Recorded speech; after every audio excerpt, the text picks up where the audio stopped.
Many battles transpired in the duration of World War II, most of which had a victorious country from either the Allied Army or the Axis Army. One of these vicious battles was the Battle of Coral Sea, which was a huge dispute over New Guinea territory between Japan and the United States. Here from the Allied Army to enlighten us about this conflict is the infamous U.S. Navy Admiral Frank Jack Fletcher. Thanks for joining us, Admiral Fletcher. Can you tell us first about the Allied Army? With pleasure. Our army was particularly large, consisting of Poland, the United Kingdom, Belgium, Brazil, Canada, China, Denmark, Czechoslovakia, Ethiopia, Greece, India, Mexico, the Netherlands, Norway, New Zealand, Bolivia, South Africa, and Yugoslavia. The leaders, however, consisted of 4 major countries: our country, the Soviet Union, Britain, and France. Wow, that's a lot of countries. While the Axis Army definitely consists of less countries, they are definitely not a force to be reckoned with.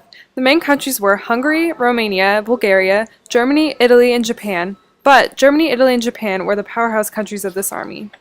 So, Admiral, clearly the Japanese were hungry for some New Guinea territory in the early 1940s. When did the battle actually begin, though? Was the United States aware of the Japanese plans? The Battle of Coral Sea actually began on May 1st, 1942, and ended about a week later on May 8th, 1942. The fighting primarily took place on the eastern coast of New Guinea and the southwestern waters of the Solomon Islands. We were aware of the Japanese plans prior to the battle, but had little available resources due to a short preparation time. That's definitely a high contrast to the Japanese, which had only been preparing to attack Port Moresby off of the eastern coast of New Guinea since the dispute at Pearl Harbor that occurred just 5 months earlier. Lining up with fleets and planes, however, both forces were nonetheless prepared to fight for this essential Australian port. But what was the Japanese motivation, and how did America plan to defend the territory?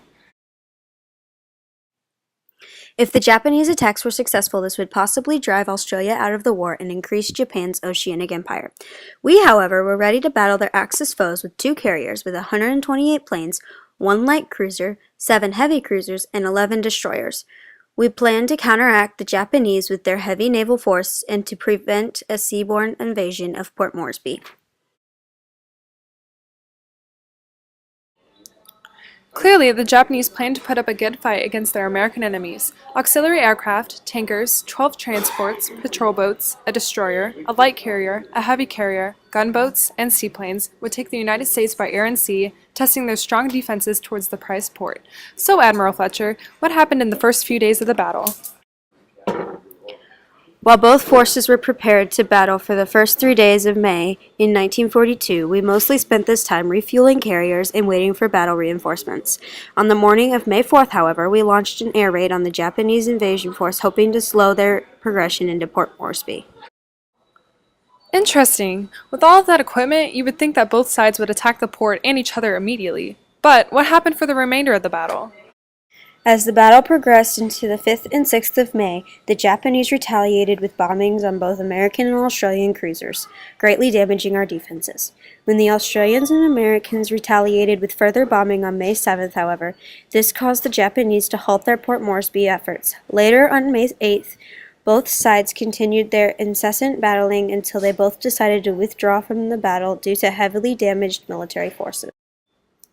I've heard that, because of these results, your Navy stood victorious at the end of the battle. Is this true, or is the battle considered a standstill due to both armies withdrawing their forces from the battlefield? Overall, yes, the battle was considered our victory due to our high level of defense against the Japanese and our retaliation towards their numerous attacks. So while it appears as though both countries reached a mutual surrendering, we definitely had an advantage in the battle with our heavily armored military forces and advanced technology.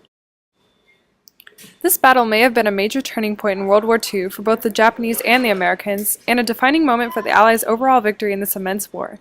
Thank you for joining us today, Admiral Fletcher. You've solved some of the mysteries of this key battle from the war. Thanks for having me on the show.